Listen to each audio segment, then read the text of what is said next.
Hello everyone. So friends, welcome to Dakshina learning. So जैसा आप सभी जानते हैं कि एसएससी सीजीएल 2020 की नोटिफिकेशन ऑलरेडी आउट हो चुकी है। इसकी वीडियो आपको हमारे इस यूट्यूब चैनल पर भी मिल जाएगी। तो अगर आप इस बार के एसएससी एग्जाम की प्रिपरेशन कर रहे हैं तो हमने इनिशिएटिव लिया है कि इस पूरे वीक में हम आपके साथ डिस्कस करेंगे एसएससी सीजीएल 2019 यानी पिछले साल आया हुआ टीयर 1 का मेमोरी बेस्ड पेपर। और आज हम शुरुआत कर रहे हैं जनरल अवेयरनेस के सेक्शन से। तो 25 के 25 क्वेश्चन में भी आपके साथ डिस्कस करने वाला हूँ। तो आपको इस वीडियो को पूरा देखना है एंड तक, और ज़्यादा से ज़्यादा शेयर भी कर दें। और अगर आप इसके अलावा भी बैंकिंग, रेलवे की भी प्रिपरेशन कर रहे हैं तो हमारे इस यूट्यूब चैनल को भी सब्सक्राइब करें और साथ ही साथ नोटिफिकेशन बेल को भी प्रेस करें। तो चलिए स्टार्ट करते हैं, कि करके 25 क्वेश्चंस को डिस्कस कर लेते हैं। सो पहला क्वेश्चन है, which of this institution fixes the repo rate and the reverse repo rate in India. तो रेपो रेट और रिवर्स रेपो रेट इंडिया में कौन सा इनमें से इंस्टीट्यूशन अनाउंस करता है? क्या वो मिनिस्ट्री ऑफ फाइनेंस है, स्टेट बैंक ऑफ इंडिया है, रिजर्व बैंक ऑफ इंडिया, या कैग यानी controller and auditor general of India? तो इसका करेक्ट आंसर है सी ऑप्शन यानी रिजर्व बैंक ऑफ इंडिया। जैसा आपको पता होगा कि ये हर बाय मंथली यानी हर 2 महीने बाद जो ये मॉनिटरी पॉलिसी कमेटी जो है एमपीसी, वो ये रेट्स को डिक्लेयर करती है। Repo rate, reverse repo rate, इसके अलावा एमएसएफ यानी मार्जिनल स्टैंडिंग फैसिलिटी रेट, इन सभी को जो है कौन सा इनमें से इंस्टीट्यूशन अनाउंस करता है इनके रेट्स को? आरबीआई। और ये बाय मंथली मॉनिटरी पॉलिसी के थ्रू जो है ये रेट्स अनाउंस की जाती है। और खुद जो आरबीआई के गवर्नर होते हैं वो इसे अनाउंस करते हैं। ठीक है।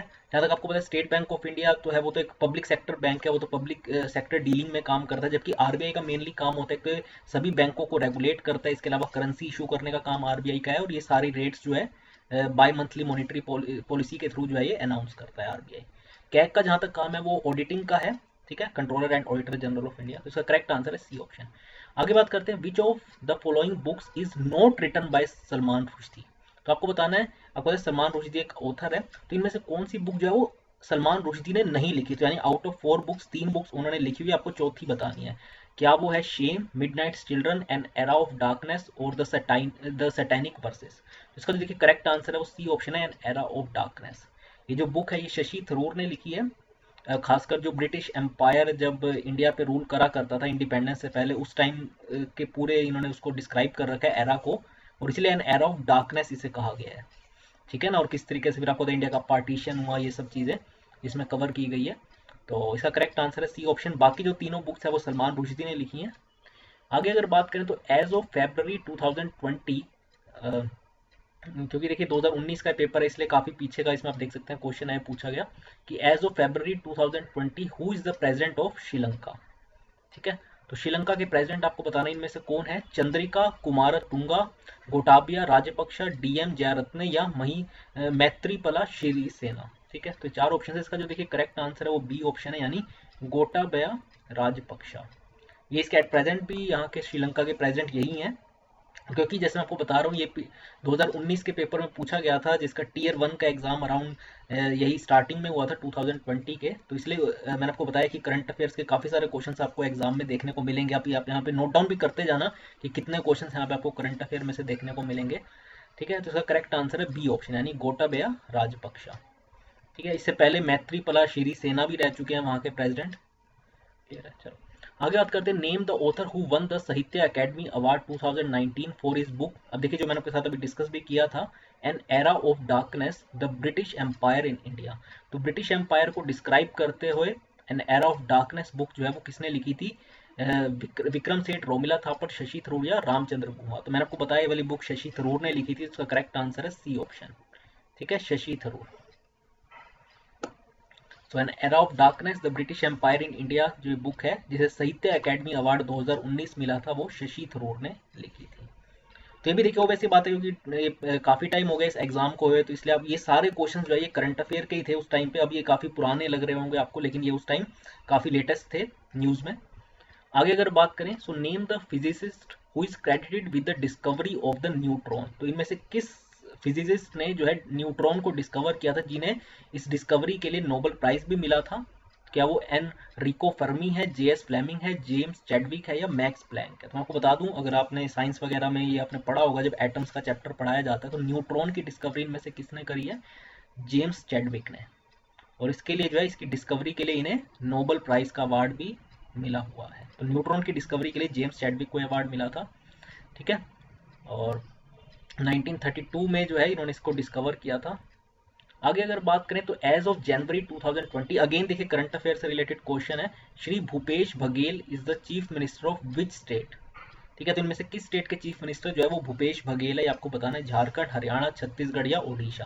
तो आपको पता है इसका करेक्ट आंसर है सी ऑप्शन यानी छत्तीसगढ़। तो छत्तीसगढ़ इसका करेक्ट आंसर, क्योंकि हरियाणा के चीफ मिनिस्टर आपको पता है मनोहर लाल खट्टर एट प्रेजेंट। ठीक है, तो आगे बात करते हैं, ओडिशा के हैं नवीन पटनायक। चलिए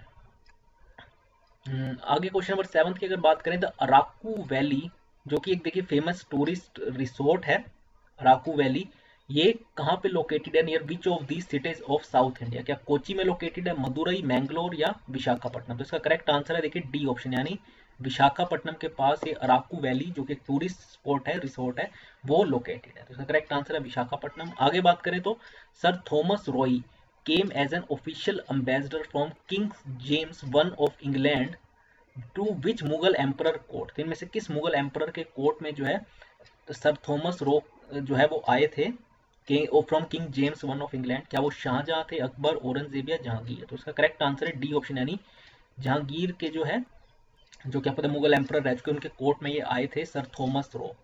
ठीक है, तो इन्हें आप नोट डाउन कर लें। नेक्स्ट अगर बात करें तो which of these words refer to the scientific study of domestic dogs. ठीक है, अगर कोई पर्सन साइंटिफिक स्टडी कर रहा है डोमेस्टिक डॉग्स के ऊपर, तो उसे हम क्या कहते हैं उस स्टडी को, क्या हम कहते हैं कार्पोलॉजी, साइनोलॉजी, कैरामेटिस्टिक्स या कार्डियोलॉजी। तब तक कार्डियोलॉजी तो हार्ट से रिलेटेड स्टडी को हम कहते हैं कार्डियोलॉजी।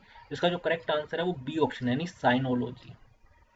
ठीक है, तो अगर आप साइंटिफिक स्टडी कर रहे हैं डोमेस्टिक डॉग्स पर तो उसे हम साइनोलॉजी कहते हैं।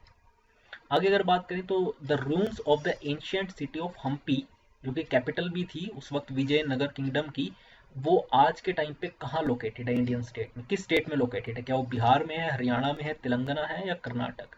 सो एंशियंट सिटी हम्पी जो कि उस वक्त कैपिटल हुआ करती थी विजयनगर किंगडम की, तो वो आज के टाइम पे कहाँ लोकेटेड है, कर्नाटका स्टेट के अंदर। ठीक है, इसको आप नोट डाउन कर लें।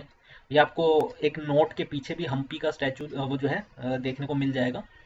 नेक्स्ट अगर बात करें तो वर्ल्ड फूड प्रोग्राम जो है जो कि देखिए इसका काम है बेसिकली फूड असिस्टेंस प्रोवाइड करने का, खासकर जो वार टोन कंट्रीज है जहाँ पर युद्ध चल रहा है, गृह युद्ध, तो ये एक फूड असिस्टेंस ब्रांच है यूनाइटेड नेशंस की। इन्हें ये कहाँ पे हेडक्वार्टर्ड है ये आपको बताना है। तो इसका करेक्ट आंसर है, चार ऑप्शन है, रोम, पेरिस, न्यूयॉर्क या ब्रसल्स। तो इसका करेक्ट आंसर है ए ऑप्शन यानी रोम। और हाल ही में इन्हें 2020 का जो पीस प्राइज है, यही नोबेल प्राइज जो है पीस की कैटेगरी में इन्हें ही मिला था, वर्ल्ड फूड प्रोग्राम को। इनका काम जैसे मैंने आपको बताया वार टोन कंट्रीज में, या जो कंट्रीज काफ़ी ज़्यादा इकोनॉमिकली बैकवर्ड है, जहाँ की इकोनॉमी बहुत ज़्यादा स्ट्रगल करे, वहाँ पे ये फूड असिस्टेंस प्रोवाइड करने का काम करते हैं। इनका हेडक्वार्टर है रोम के अंदर। आगे बात करें तो what is more common name for solid carbon dioxide. जो सॉलिड कार्बन डाइऑक्साइड होती है उसका मोर कॉमन नेम इनमें से कौन सा है, potash, dry ice, quick silver या एप्सम। तो इसका करेक्ट आंसर है बी ऑप्शन यानी जो सॉलिड फॉर्म में कार्बन डाइऑक्साइड होते हैं उसे ड्राई आइस भी कहते हैं। आगे बात करते हैं सुल्तान कबूस बिन सायद ऑफ डैश, जो कि अरब वर्ल्ड के सबसे लॉन्गेस्ट सर्विंग रूलर रहे हैं, सबसे लंबे टाइम पीरियड के लिए, with a reputation for quite diplomacy, passed away recently. तो किस इनमें से जो गल्फ कंट्री के लॉन्गेस्ट सर्विंग रूलर थे आपको बताना है, क्या वो ओमान के थे, अबू धाबी, दुबई या कुवैत। तो इसका करेक्ट आंसर है ए ऑप्शन यानी ओमान। क्योंकि आपको पता है आज भी जितने भी हमारी गल्फ कंट्रीज हैं, या अगर आप इंडिया से वेस्ट की तरफ जाएंगे वेस्ट एशिया में, तो आपको काफ़ी सारी ऐसी कंट्रीज मिलेंगी जहाँ पे मोनार्की है, जहाँ पे अभी भी किंग रूल करा करते हैं। तो सुल्तान कबूस बिन साइद जो है वो ओमान के किंग थे, जो कि अरब वर्ल्ड के सबसे ज़्यादा लंबे टाइम के लिए सर्व करने वाले रूलर थे, जिनकी अभी हाल ही में कुछ टाइम पहले 2020 में डेथ हुई थी, स्टार्टिंग में ही।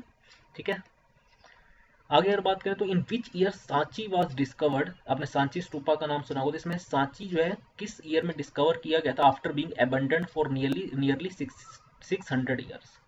तो लगभग 600 साल के लिए जिसको अबंडन कर दिया गया था, मतलब बिल्कुल एक तरीके से जिसको मतलब एक तरीके से भुला ही देना, एकदम छोड़ देना, उसे एक बार फिर से किस साल में डिस्कवर किया था सांची को। तो क्या वो 1814 है, 1816, 1818 या 1820। तो इसका करेक्ट आंसर है 1818 में जो है एक बार फिर से जो है जो आर्कियोलॉजिकल टीम होती है जो इस तरीके की चीज़ों को सर्च करने का काम जिनका होता है, तो उन्होंने सांची को डिस्कवर किया था 1818 में। ठीक है, आगे अगर बात करें तो वेटरन फ्रीडम फाइटर और इसके अलावा सोशल रिफॉर्मर एंड फेमिनिस्ट रही सावित्री बाई फूले, इनमें से किस स्टेट से बिलोंग करती है, राजस्थान, महाराष्ट्र, गुजरात या ओडिशा। फ्रीडम फाइटर रही, इसके अलावा social reformer, feminist Savitri Bai Phule जो है वो इन महाराष्ट्र स्टेट से बिलोंग करती है। तो इसका करेक्ट आंसर है बी ऑप्शन। ठीक है, सो महाराष्ट्र इसका करेक्ट आंसर है, इसे आप नोट डाउन कर सकते हैं। आगे बात करें अगर प्रोलिफिक इंडियन पेंटर जिनका नाम है मकबूल फिदा हुसैन, ठीक है, Maqbool Fida Husain predominantly used which of these animals to depict a lively and free spirit in his paintings, इनमें से किस एनिमल को वो ज़्यादातर अपनी पेंटिंग्स में हमेशा बनाती थी, डिपिक्ट करते थे मकबूल फिदा हुसैन। ठीक है, क्या वो एलिफेंट है, काऊ है, हॉर्सेज है या टाइगर है?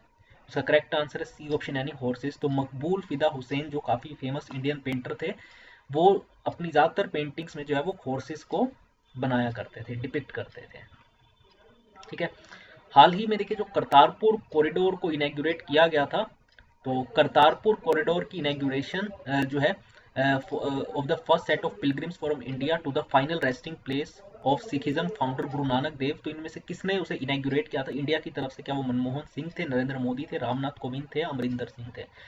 तो रामनाथ कोविंद आपको पता है प्रेजेंट प्रेसिडेंट है भारत के, लेकिन इसे इनैग्यूरेट किसने किया था? भारत की तरफ से नरेंद्र मोदी ने, और पाकिस्तान की तरफ से जो वहाँ के प्राइम मिनिस्टर इमरान खान वो आए थे, और इंडिया की तरफ से नरेंद्र मोदी ने इसे इनैग्यूरेट किया था। और जो पहला जत्था था, तो जो 550वीं बर्थ एनिवर्सरी पे जो है इसको इनैग्यूरेट किया गया था, जो सिखिज्म के फाउंडर थे गुरु नानक देव।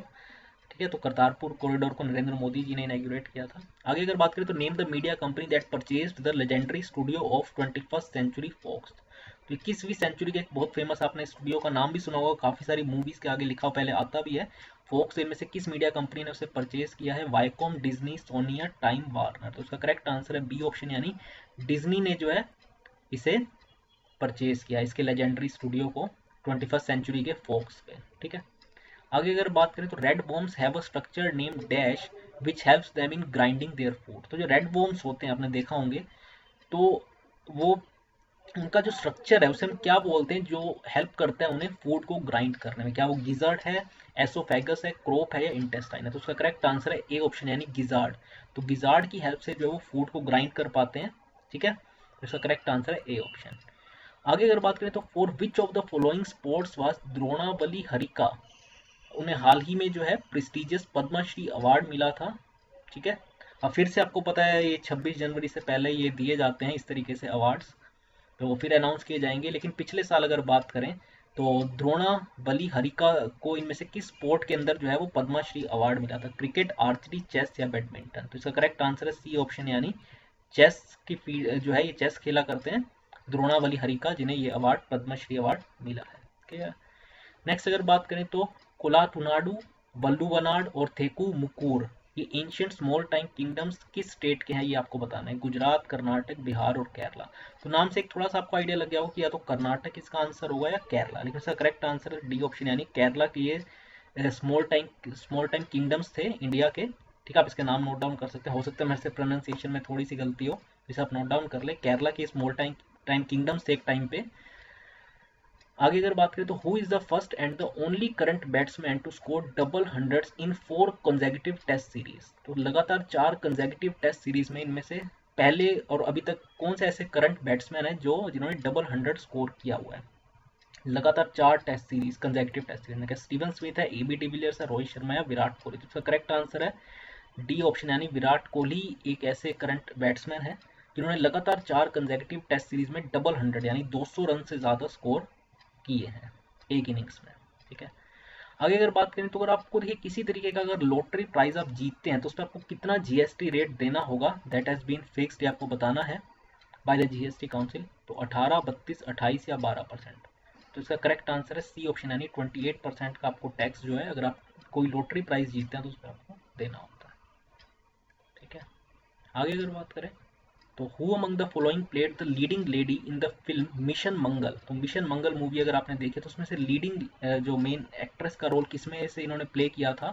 That tells the dramatic true story of women behind India's first mission to Mars, तो भारत का जो पहला मिशन था मार्स पे, मंगलयान जिसका नाम था आपको पता है, उसके उसमें से जो उसमें वुमेन का क्या रोल था ये डिपिक्ट करने के लिए किस एक्ट्रेस ने इसमें परफॉर्म किया था? क्या वो विद्या बालन थी, करीना कपूर थी, दीपिका पादुकोण या काजोल? तो इसका करेक्ट आंसर है ए ऑप्शन यानी विद्या बालन ने इस फिल्म में एक्टिंग की थी मिशन मंगल में।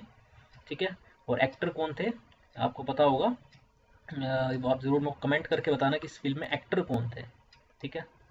और आखिरी क्वेश्चन आज का हमारा है, which of this bones is not a part of human ear.